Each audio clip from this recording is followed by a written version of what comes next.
Guys, I've been in real estate since 2006, and I've been an entrepreneur all my life for 3 decades. Never had a job, never had a resume.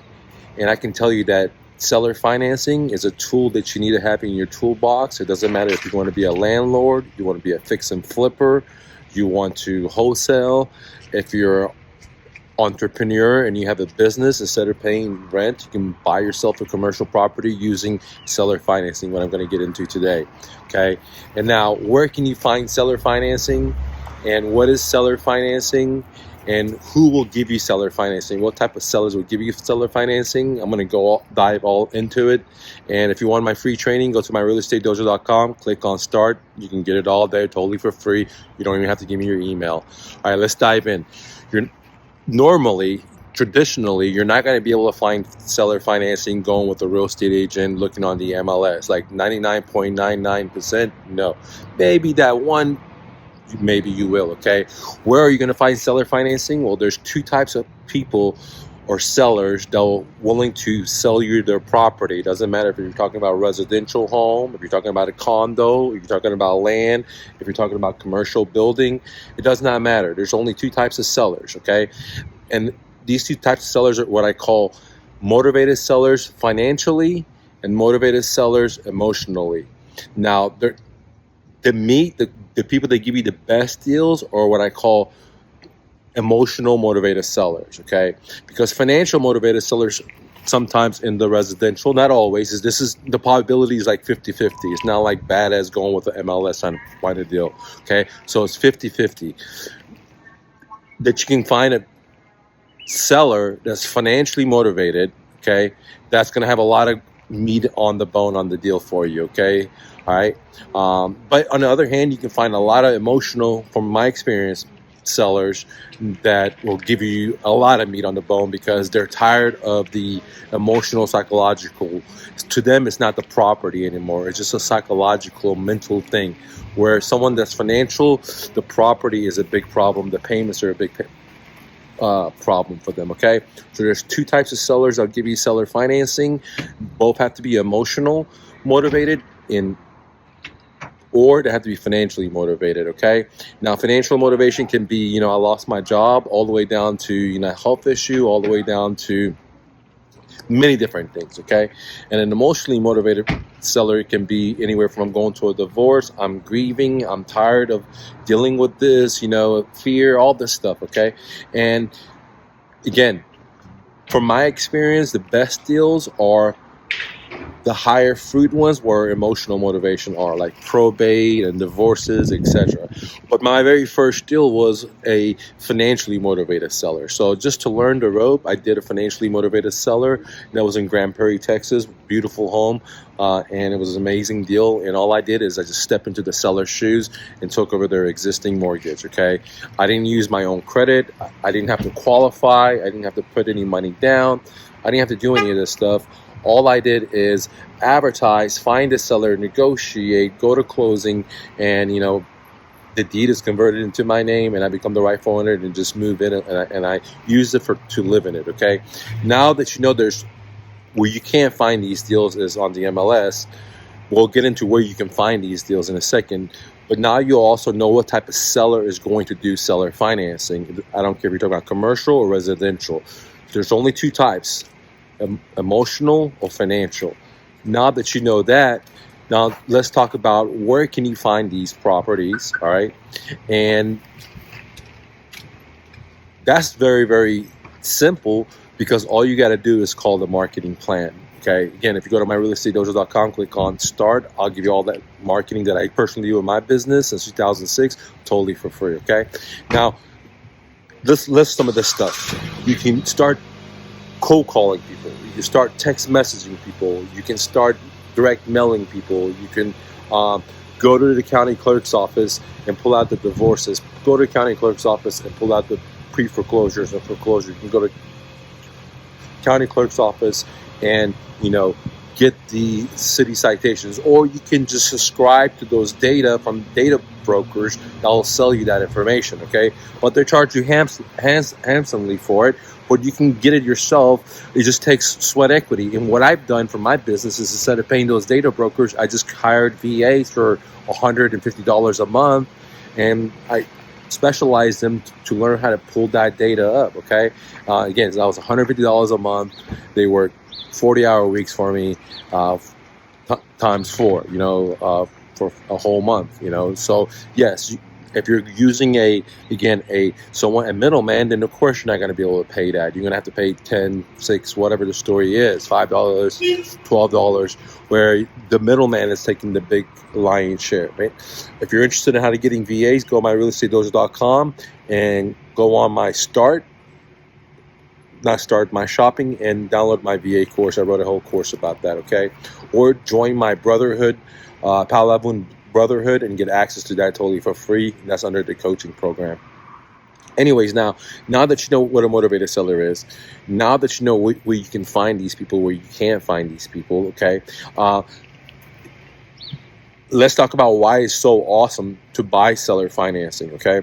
Number one, whenever I buy a seller financing property, I always negotiate a non-recourse loan. What simply that means is that if I default for some whatever reason, okay, that the seller can only get the property versus come after me direct, okay? That's not the situation when you get a loan from Bank of America, Wells Fargo. They want you to do two things. They want you a promissory note, and they want a deed of trust, which says, look, I'm going to come after you personally, to your company, or to you, usually both. And I want the collateral, which in this case is the property, okay? So this is the way traditionally the transaction goes when you go with the traditional bank.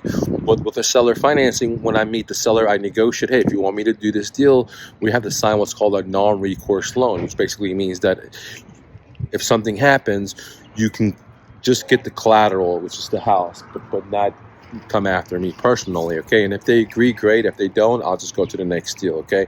Another primary benefit is that I don't have to get a loan from a bank. I don't have to go to a bank and, please, can I get a loan? Please, can I get a loan so I can buy a property to rent it, or you only do so many, okay, on those loans, or they don't even do the fix and flips. That's why you got to go hard money lending, okay?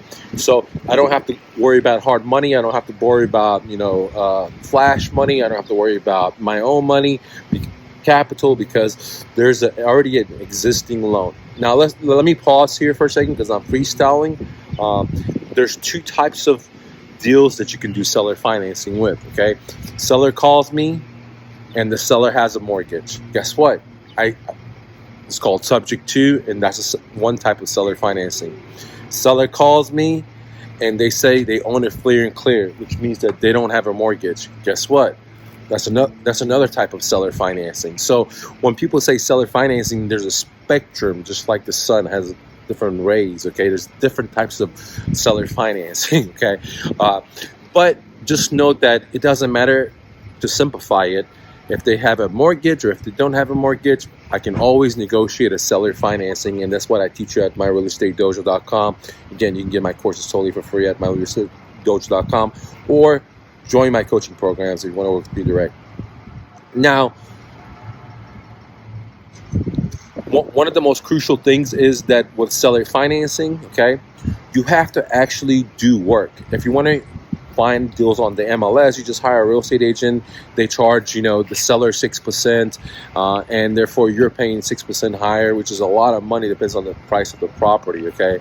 But if you want to find off-market properties with sellers that are highly motivated, you're the one that has to do the work versus an agent, because an agent doesn't do any work. Let me rephrase that. Agents are going to get pissed at me, but I own a real estate brokerage firm for many years, and I had many agents. Literally, they just look on the MLS, put your property on the MLS, okay? But unfortunately, if you want to be a real estate investor and you want to buy off-market properties, I have to do work. Like, what does that mean? I'm the one that has to go find this data. I have to buy it or I have to create it. Okay, I'm the one that has to reach out to these sellers. Now I can reach out to these sellers multiple different ways. I can call them, I can robocall them, I can voicemail call them, I can Facebook retarget them, I can YouTube retarget them, I can put them in my email, I can skip trace them, I can send them letters, I can send them postcards. The list goes on and on and on, dude. I could door knock on the house, I can put bandit signs around their home. So the list goes on and on, okay? So the thing is, you're the one that has to go find this deal. But people say, Mike, that might be harder, that may cost money, but from my experience, it costs way less than the 6% that's going to cost me if I pay a real estate agent. And number 3, if I go with the real estate agent, I'm not going to be able to get seller financing, okay? Usually, the marketing depends how good in your marketing is. You're looking at maybe 1 to 3%, like $3,000 to get a good seller financing, unless you're willing to just do guerrilla marketing, which basically what I teach in my coaching programs. Right now, with guerrilla marketing, you got to roll up your sleeves, you got to get busy, doing stuff that you're uncomfortable with. But on the other hand, you don't have to spend any dinero. Some people are doctors, some people are attorneys, some people have businesses. In that case, then you got to spend the money. But they already know that, right? Only guys and gals that don't have that understanding, and this is why I'm breaking it down for you. So if you want to find seller financing, you're the one that has to put the sweat equity into finding the data. You're the one that has to put the sweat equity in contacting these people. You're the one that has to put the sweat equity into follow-up systems. You're the one that has to put the sweat equity into talking to these sellers. You're the one that has to put the sweat equity into creating systems. You're the one that has to do, again, follow up with them. Not just one time or 2 times. You're going to have a variety of different follow-ups. Again, you're going to follow up with emails, text messaging, postcards, handwritten letters, Facebook retargeting, YouTube retargeting, once you contact them, okay? If it's a good deal, then you spend a little bit of money in the follow-up system. So the point of the story is, if you want it to be easy, then you're not going to find seller financing unless you pay a wholesaler, and a wholesaler may charge you 10, 20 grand. Normally when I train my real estate agents, I just tell them, hey, just charge 3 grand, just move it real quick and just learn the business, and what most of them do. But once that happens, the next time they're not going to want to do that again. You know what I mean? Because they already rode the rodeo a little bit, right? So, but the point of the story is that you're going to have to do the work, or you're going to have to pay someone else to do the work. And some of you say, Mike, well, it might be easier to just pay that wholesaler. Then fine, go do that. Some people say, Mike, it might be easier if I just go with a real estate agent. Fine, go do that. But just know that you're leaving a lot of meat on the table, and then you're probably not getting the cream of the cream. You're getting the, like, for example, when I'm looking for property, if I ever wholesale a deal, it's not the best deal, just to be honest with you, for me, because if it was the best deal, I would cherry pick that and keep it myself, right? I wouldn't just be like, okay, let me just get 3 grand or 10 grand or 20 grand or 50 grand, you know what I mean? Or 100 grand. It just depends on what kind of deal it is, right? I was like, okay, if it's that much, I'll just keep it myself, dude. It's a home runner, dude. Why am I going to wholesale it? So you're not going to get home runners, is what I'm trying to say. You may get first basers, second basers, and it may be okay for you, but for me, I was the type of guy that I created my own leads. I created my own systems. I created my own VAs, have multiple VAs to run it. Like I was in total control. And if you want someone that can help you create all those systems, then I'm it. If you want someone that will help you do it easy, I'm also it too, because I know exactly you can buy the data. You don't have to hire VAs, but just know that you have more power over that. You have fresher data, better quality, less money expenditure in the long run, because the people that I've seen that are buying these data, are using these people's softwares, are paying hundreds and thousands of dollars over this lifespan, which, what I've learned from Walmart is keep your overhead low, man. Keep your overhead low. If there's things totally for free, then go with that, okay? So the point of this story is, guys, if you're an entrepreneur and you're paying 5 grand, 10 grand a month just in renting, and you want to find a commercial property, this is the best time. If you're a real estate investor and you want to wholesale, hey, dude, learning seller financing is very, very important, because you can get the deal without it being at a deep, deep discount. If the seller wants 100% of the dollar, you can give it to them if they're willing to do seller financing. Some investor will buy that because you don't know what his exit strategy is going to be. If you're a fix and flipper, it's a no-brainer. Instead of getting hard money, paying 18% interest rate, all that crazy nonsense, points and all that stuff, the seller's going to finance it for you. You could even negotiate better terms with the fix and flip, where the seller, you can split some of the profits with the seller if he's seller financing you. I mean, it just depends on your leniency, what you want to do. You know what I mean? If you're a landlord, then it's a no-brainer, bro. That's what I did. I bought the properties and I just rented them out, got monthly cash flow, got the depreciation, all that good jazz, you know? So it doesn't matter what your strategy is. It doesn't matter who you are. In my opinion, not financial advice, I think that, seller financing is an important tool. I've negotiated Tesla with seller financing, okay, where the seller had to fork over $25,000 to CarMax, and I said, well, I can just take over the payments for you. I've negotiated many rental properties that way, and that's my favorite way to buy it. I am a black belt in seller financing. I'm not even looking to buy properties where I have to get a loan from the bank, okay? Why do I want to do that? I'm only looking for seller financing properties for me to own, and if I ever wholesale properties or seller financing, because I'm the master of that, okay? And if you don't want to be a seller financing master, I totally understand that. But I think it's a very important tool to have if you're a wholesaler, if you're fix and flipper, if you're a landlord, if you're an Airbnb, if you're just an entrepreneur. I didn't explain all the benefits of seller financing, okay? So let's say I buy a property, seller financing. I didn't have to use my own credit. I didn't have to put the money down. I put very small amount of money into it, to finding the deal, to buying acquisition, to buying the property, okay? At the same time, now I have many different exit strategies, okay? Also, we talked about that it's not a non-recourse loan, okay? Now, the other important thing is now I can buy this property and instantly become the bank and refinance it to someone else, what I call the wrap, where now I'm asking a large down payment down.